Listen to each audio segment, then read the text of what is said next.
কলকাতার না ভাই কিচ্ছু হবে না। জব তুমি অ্যাপ্লাই করতে যাও, মিনিমাম স্যালারি 10,000, ম্যাক্সিমাম 15,000। মানেটা কি? Are you serious?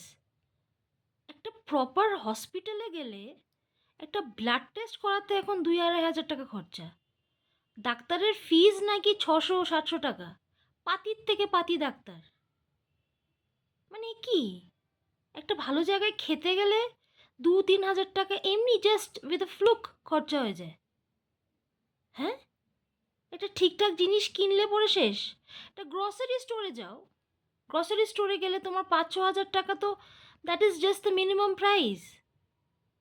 মানে আই আই ওয়ান্ডার। কিন্তু কাজ চাই ভাই 100%, ডেডিকেশন চাই 100%। ছুটি নেওয়া চলবে না, টাইমে আসতে হবে, দেরি করে বেরোতে হবে, এভরিথিং ইজ গোয়িং মানে প্রপার ফ্লোতে। But when it comes to salary, they are still there. Are you serious?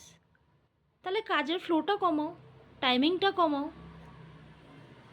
মানে হোয়াট, 15, 12, 13 এই স্ল্যাব? মানে এত বছর একটা লোক ডেডিকেশন দিয়ে পড়াশোনা করলো, টাইম স্পেন্ড করলো, মা বাবাকে আশা দিল, and ultimately they end up getting a 15,000 rupees কা জব। আর যদি 20-25 মানে চোখে যদি তুমি দেখেও যাও, দেখেও no, I am sorry, you'll never get that.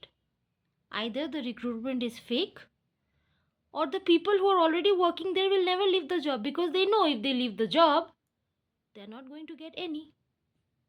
So where do people end up, bro? Are you serious?